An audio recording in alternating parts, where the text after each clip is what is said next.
Yes, I'm Cadillac, the drama life prison wife.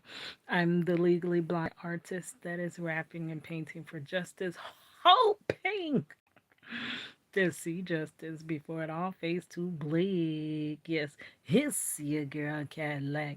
Anyways, I'm coming through today, December the 13th, 2023. We might call this Vlogmas because I can't let this be the first year I haven't done Vlogmas since I've been on YouTube. Been back on YouTube since 2020. And you think I'm gonna let Vlogmas pass me by? I did 2020 Vlogmas, 21 Vlogmas, 22 Vlogmas, and now 23. This will be my fourth year of Vlogmas.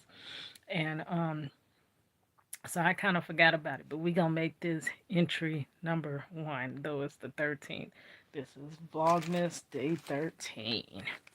Okay, so y'all know I work today because I work to live and I live to work. I hustle hard until it hurts. I work my fingers down to the bone. And once I pay my bills, it ain't nothing to come home with. Once I pay my bills, it ain't nothing to come home with. Once I pay my bills, ain't nothing to come home with. Yeah, it's your girl Cadillac. Anyways, y'all already know writing is my forte and creating. So while I was at work today, bored, but I didn't get. Today was a so-so day. It wasn't super duper busy, but it wasn't so slow that you are counting the seconds, the tick, tick, tick, tick, tick, and the clock is in slow motion. It wasn't like that. So I did a good amount of work. And then at the end, after I took my little lunch, because y'all already know it's downhill from there. Once you go to lunch, girl, but I came back, and what kept my mind going was these notes. These notes. Never, I ain't even gonna say it. Never mind. Okay, so I have another topic, y'all. Self awareness. How being unaware of self can complicate and confuse our relationships and at times destroy it altogether. It is my hypothesis that we as humans become unaware of our own actions because our brains are hardwired to protect and defend ourselves. The crazy part is, I do believe it defends and protects ourselves even when we ourselves are in the wrong. This explains how third party onlookers can clearly see the at fault party within a dispute, while the two opposing parties tend to see each other as the culprits. When each opposing party sees just the faults of the opposing party, they tend to take no account of their own faults that contribute to this dispute or the debate. They are blind to their own faults. This is true, for example, when one is in any sort of narcissistic relationship. Y'all know this is what I'm being delivered from. Narcissistic relationships in my life. I do have that. I have a couple of videos about narcissism where I am comparing our justice system to a narcissistic relationship. And then I have a couple of videos about um, narcissistic energy in my life and what it has done in my life, like what it's caused. Okay, so I'll try to link those in the description box below, and y'all can check them out. But this one here, this is a big thing. Okay, narcissistic relationships. I binge watch video after video of Lee Hammock, the self aware narcissist. And he explains how his brain constantly reroutes itself, and finds any way to justify how his own faults or errors in action is someone else's fault. And the reason a narcissist can't admit their own faults is because they're in their mind, they have constructed a false self. Lee refers to it as his self representative. And the representative of the narcissist is completely perfect and flawless. It makes no mistakes and no errors in judgment.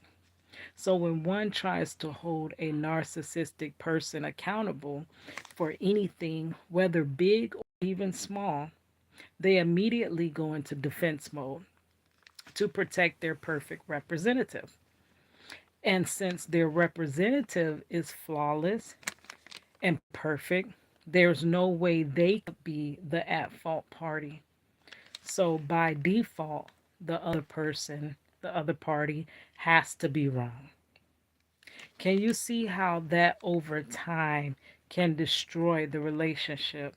And all because one cannot see their part, or they're not aware of self. So they can't see their part in any situation. Many times, if the relationship doesn't end, it becomes where the other person in the relationship overly attempts to keep the peace. That's me. Always trying to keep the peace, girl. And then you still can't keep the peace, which is very challenging because both parties aren't working together. That's what a relationship is, two parties working together to keep the peace.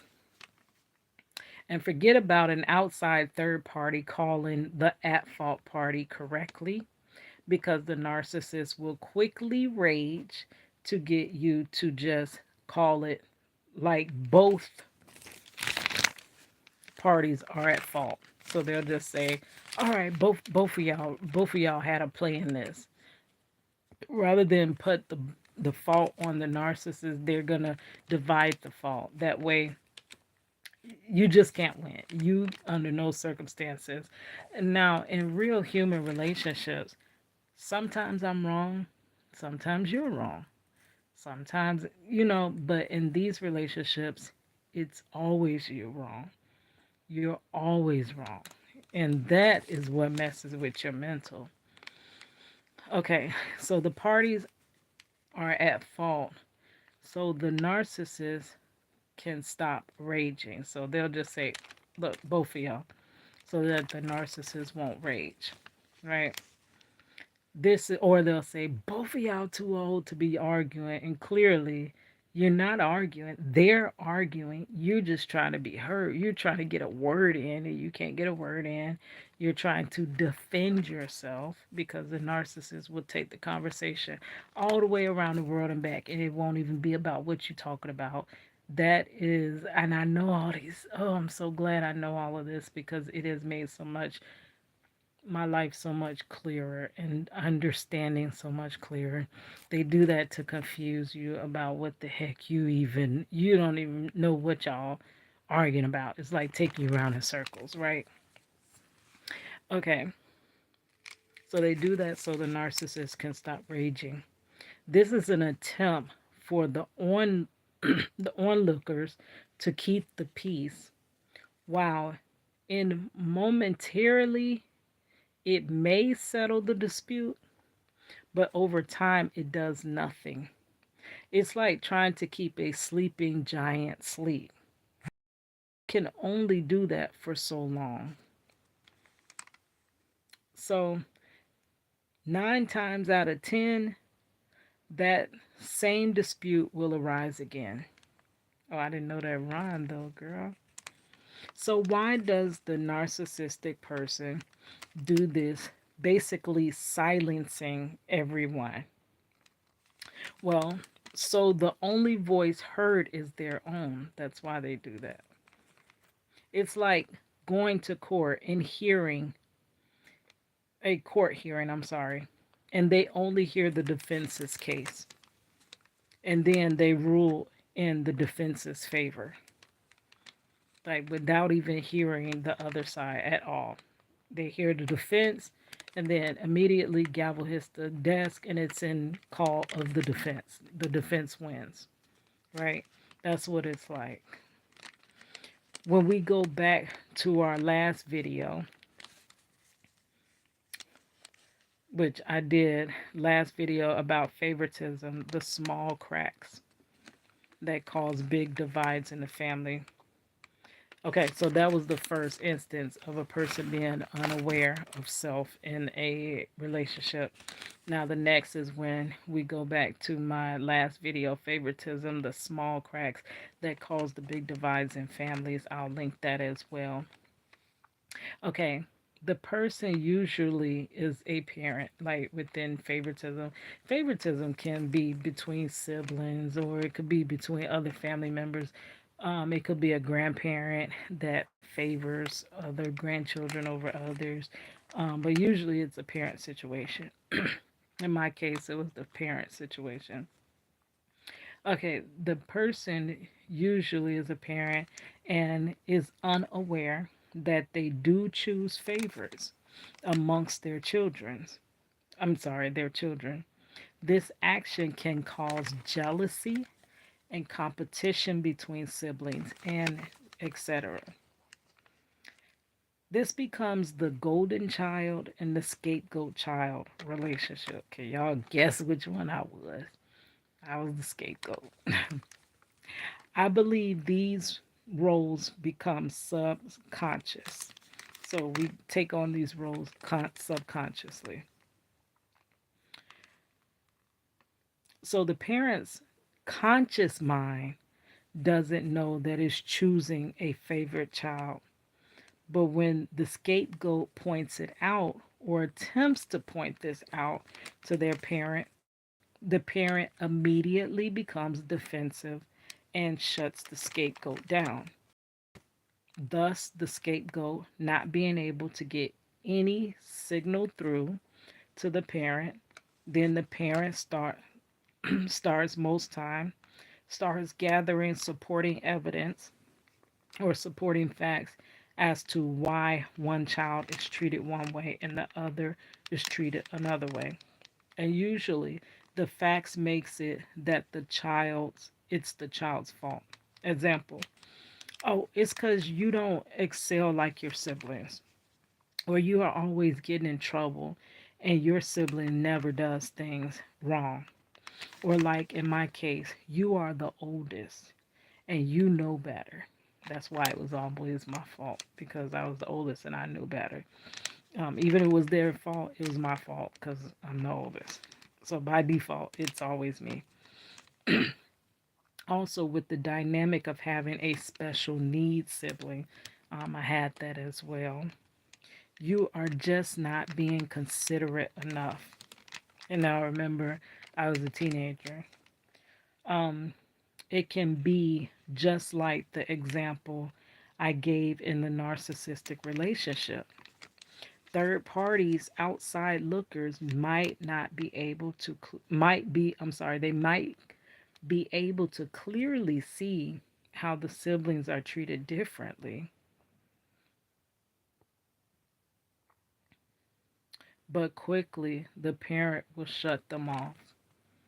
So the signal will never get through of how one child is being treated in a different way than the other. So that is also being unaware of self, where the parent is not aware because they are not self aware that they are treating members of the family differently, right? Um, we do this as well. Like that was the end of my notes, but I got a lot of examples when it comes to work, how we become unaware, unself aware. That's how I want to say it. Unself aware at work. We expect others to, and I didn't write this in notes because I didn't get to it yet, but I would love to write this out because y'all know my conversation is always much better when I got some written and got some bullet points rather than trying to talk off the top of my head. Now, I am self aware. I know that I am not the best at talking straight off my head. So I know that is not one of my strengths. So I do not play into that as a strength. If you told me, Keita, you're not a great public speaker, why would I get defensive?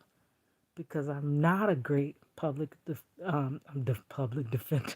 I probably would be a great I'm not a great public speaker, but I am a great writer. So if you come for me talking about, girl, you ain't no good writer, I'm sorry. I'm aware of self. I know what I'm excelling, and you become aware of self when you always have to take a look back. I think it goes back to do unto others as you would have them do unto you. So if you would not want this to happen to you, it makes no sense why you participate in doing it to others. If you would not like to be, let's say, go back to the narcissistic relationship, if you would like to not be silenced anytime you have a difference of opinion, or if you want to like everything in the relationship revolved around that person, if you wanted to be in a relationship, sometimes you can take up space. Why don't you think the other person to? If you didn't want to be picked as the scapegoat child, why do you think the scapegoat child that you're creating the scapegoat child as would want to be that scapegoat child? Like you, and it goes back to what they call empathy. And empathy is basically being able to feel or at least put yourself in the shoes of others. I live by this philosophy. My whole life is set up around how others would think, how others would feel. Like I honestly don't even make a decision until I know how my decision affects everyone around me. But it took me decades to realize that others just don't consider how they affect you. They think about them first, and some possibly might think about you, but most won't. So, getting back to work, oh my gosh, I have had so many, I work with so many unself aware people at work. Just like my current issue and the issue I did in my last job that I had, and I really feel like I feel like most of this stuff is spiritual, right? Because I used to wonder, how do I have the same problem everywhere I go? Like, girl. And then many times things would get hard where I'm working, and I'll be like, well, what's the point in transferring or leaving this job, because the next job is going to be just like that, because I've dealt with this in every job just about. Like, even when I was working at the super center, um, there was favoritism there. And of course, I'm never the favorite, right? We used to have to sort buggies to put things back on the shelf. We would have, it was these two girls. This is a whole nother story time, but one was supposed to be my friend for years. I'm literally thinking we hard down homegirls. And all of a sudden, this other girl shows up from nowhere, and she like says that they went to school together. And I'm like, oh, okay, that's fine. And I don't know if this is with everybody or if it's just with females, but when you have one friend, for some reason, your other friends, you would love for your friends to be friends with your friends, right? And it never works out like that. Most times, the two separate friends are not going to like each other, though they might like you, right? So rather than us being able to all just hang out, I think I was 27 at the time. They were 28, 29. Like, we all grown folks. Like, we were too old for this foolishness. But I noticed that anytime I would talk, like, and me and this friend was always together, always taking lunch together. But then she came along. All of a sudden, this girl that she knew from school started working there, and I thought that we all three could just take lunch together. And I started realizing that anytime I tried to talk, that other friend would cut me off. I could never say anything. And it was a silent thing. It wasn't like she would say, "Hey, stop, Kita, stop talking because you can't talk."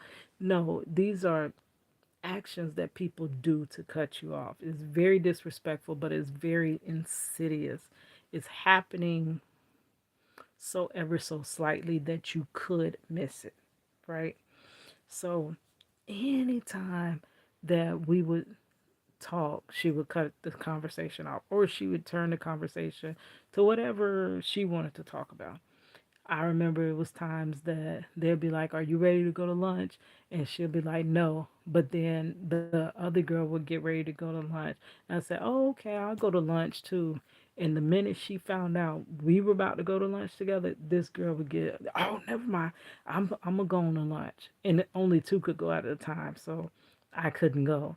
So it was a long time friendship that I thought was a friendship, and then all of a sudden we can't never talk. We're never like, and I was like, okay, this is not the story.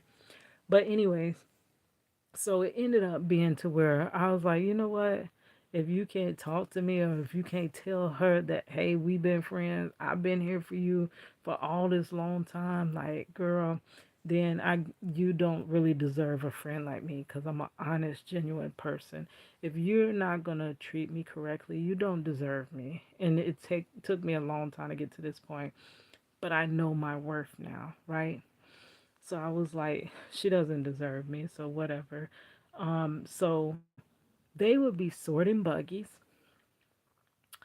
ever so slowly, laughing, giggling, talking. And you know, when people aren't talking to you, you know how they get loud and talk and laugh and joke and act like they're having a real good time because they know you're not having as good of a time because we're Xing you out. So you can't really be having a good time because you're the oddball out, right? But I'm really comfortable in being an oddball out because that's been my whole life, to be honest with you. Since the time I was bullied as a child, right? I've never been accepted. So they would be laughing and talking and being real loud, I guess, to irritate me. And the line would be so long. They would never get on to. Now I was at a super center, people coming with buggies and buggies. And when I worked overnight, a lot of people would do their food stamp shopping. Those that got food stamps, sometimes they would get a ish load of food stamp, buggy after buggy, and they would never log on. It would be me taking care of the whole line. And it didn't matter how backed up it would get. And then the managers joined into it. They would always just feel like it was okay for me to just ring everybody up and for them to just laugh and talk, right? And that's being unaware of yourself because would you want to do that? Would you want to have to ring everything while others are laughing and talking? But nobody likes to ever spin the wheel or turn the table or put the shoe on their foot, on the other foot. They love to just dish everything out, but they don't want what they dished out, right? They don't want to eat that hot plate, but they dished it out for you. It happened again when I was working in the laundry room. Girl, now this one was weird. So it was with most of the people that worked in the laundry, it was either black or Hispanic. And I hate this. I don't even know why this is a thing, but this is a thing. So it's good and it's bad, but I don't know. So the Hispanic people would only talk to the Hispanic people, right? And then the management was also Hispanic. So what ended up happening was that the managers that was also the same ethnicity would laugh and talk with the lower coworkers, which you're not supposed to do that. If you're not on the same level, you're not supposed to be like congregating because favoritism. Back to that, right? Because anything could be considered favoritism, right? So they would be laughing and talking and kikiing and all types of stuff and barely hanging laundry. Meanwhile, I never really talked to nobody like that. I might say one thing, but anytime I usually open my mouth, they'll be like, "Hey, Keto, stop talking." I'm like, "Y'all just had a whole like girl," but whatever. So they would not be really doing too much of anything. And when in a laundry room, you could see who's doing what because you see how much clothes are being um, taken out. Some jobs you can't see who's lacking and who's slacking, but in a laundry room you can because I know how much clothes I hung. I know how much clothes I washed. I know, you have an account for it. So I would just be hanging and hanging and hanging. And then I also had problems with repetitive motion. And so it's really kind of challenging and hurting, and I would go home in pain and all of that. Um, it's a lot of stuff that happened there. And they would just talk behind my back. All they would do is talk, and then they make these little inferences like, why are you hanging like that and stuff like that. Oh, you ain't supposed to hang two shirts in one notch. And really, I was told that you could hang up to two shirts in each notch, but because I hung them at the same time, trying to avoid that constant hanging action, I was cutting my repetitive motion in half by hanging them two by two rather than one by one in each hole. But they didn't like that. They're, oh, well, because you doing that, you keep getting the belt stuck. And I promise, every time the belt would get stuck, I would make sure it wasn't something I hung. Now, the reason I did this is because I have disabilities, but nobody really knew that I had the disabilities because you can't see the disabilities on me. I just did things differently. And they would laugh and talk and blah, blah, blah, blah. But because I'm hanging things two by two and I'm not even talking, y'all are going and telling management. And it's like, it was just a whole, like, would you yourself, when you know we have a team effort and you know we have to get this done, somebody's going to get in trouble if this is not done. Would you want the other person to laugh and talk and congregate the other people on your team while you do everything? Would you like that? Is that a good feeling? Well, then I'm not going to like it either, right? And it was so crazy. It got real bad. It got to the point where they were trying to count every time I went to the bathroom. When it was certain people that were Hispanic, and I hate that it's always like that. Uh, just because we're not the same, don't mistreat others that are not like you. That's the general lesson here. Don't mistreat others just because they're different. She would count how many times I went to the bathroom, right? And most times, mind you, I'm going to the bathroom to rub muscle rub cream all over me or get some ice from the break room and hold it on my neck. Like, this is how I have to work in pain. But because you don't know that, all you know is I'm going to the bathroom. But I don't even be in the bathroom that long, right? And it was a certain girl who was Hispanic would be gone for like 30, 40 minutes, I promise you, just on a bathroom break. But they never noticed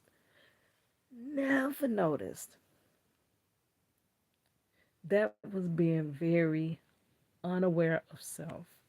You're doing all this stuff that is causing a divide in the team. We're all a team, whether we were Hispanic or black, we were one team. But you divided the team and then you worked against the other half of the team.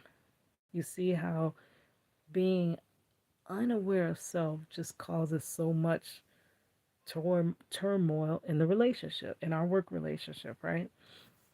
Okay, my current I'm dealing with it now too. And it always usually stems back to being disabled like crazy. I've dealt with so much discrimination just by being disabled. So currently, I do have people. I know you can feel it. You can feel it. I know what's being done, right? And the whole basis of why they're mad at me is because y'all know I told y'all a while back about the register. This was maybe 2 years ago when I told you that I was excited. I get scared when I go to a new job because honestly, by me having so many different disabilities, I won't know if I can complete the job until I actually work on the job. Many times I can, many times I can't. Sometimes there's certain things I can't do, but then I try to excel in the things I can do. Now, I'm a good worker. Work ethic, great work ethic. What work ethic was instilled in me by watching my mother and my father go to work every single day in life. I have been a hard worker from the time I even had an employee number. And now I'm realizing hard work don't get you nowhere because the ones that laugh and talk and giggle usually gets the promotions, not the ones that's getting the work done, right?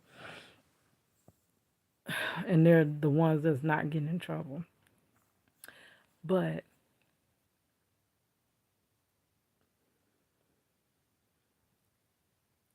because I can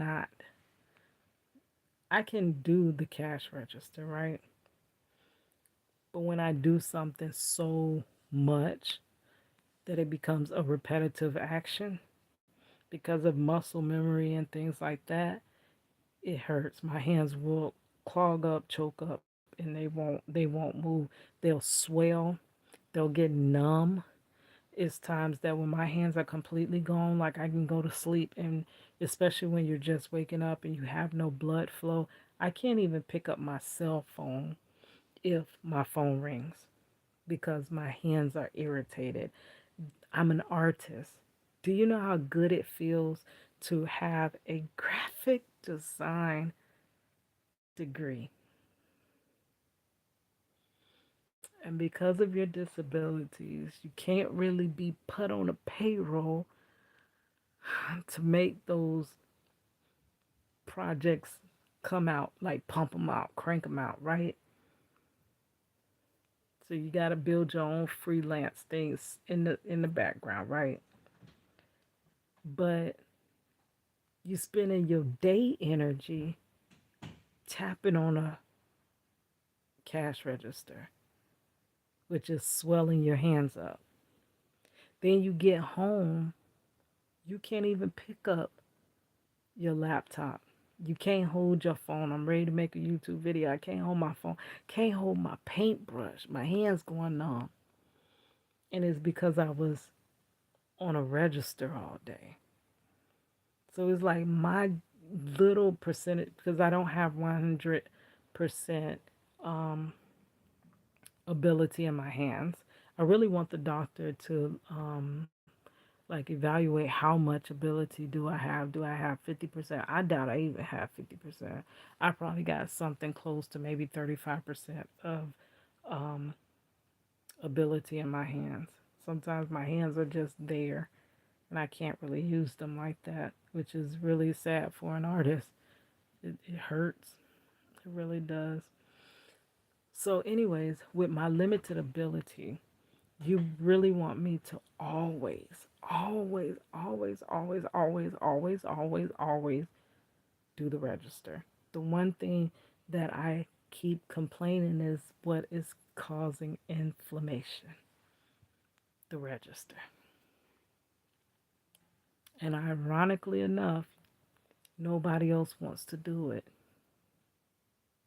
And they really weren't making nobody else do it. They were not. They weren't making nobody else do this register. And I would say, hey, I'm okay with doing the register, but I can't do it all the time. We gotta rotate, guys. Come on now. And at first, I didn't bring in my disabilities, but even if I wasn't disabled, is it still going to be fair that I'm always the one on the register? Even if I had 100% ability, is it fair that I'm always the one on register? No, it's not. We clearly need to take turns because guess what? You're being unaware of self because you would not want to always be on the register every day you come in. And then let's add the pain. Let's say you do have severe carpal tunnel, arthritis, and nerve damage like me. Then would you even touch that register ever? Most likely you wouldn't. But because I bring up these issues, they get mad at me. Like, great, you're mad at me for being disabled. And because I don't have the abilities that you may have, you possibly can do the register way more than I can without even hurting. But I can't. And because I can't, I don't know. It's bad. Like, we really need to start living by that. That's why that is the golden rule. Like, if we did possibly just not, maybe we couldn't do it all the time, but if we just more and more and more gradually just live by that, do unto others as you would have them do unto you. Consider others like you would want to be considered. Treat others the way you want to be treated. Speak to others the way you want to be spoken to. Girl, do you know how much better this world would be? But, anyways, I am about to go ahead and go watch this movie that I was just watching this live on YouTube, video on YouTube. And she said that there was this movie called Motives with Shamar Moore. I'm looking at, found out it's from back in 2004. I ain't never see that thing, but she said it was so good. And it was given the lesson of toxic family. So that's the season that I am in, trying to clear out all my relationships. One-way relationships got to go out my life. I can't. They're draining me. Um, if we're mutual, we're good. Long as we're actual mutual, and it's not mutual because you're unaware that it's not mutual, and you won't allow me to tell you that it's not mutual, right? But all right, guys. I'll talk to you later when I got the next set of notes. All right, hiss, your girl Cadillac.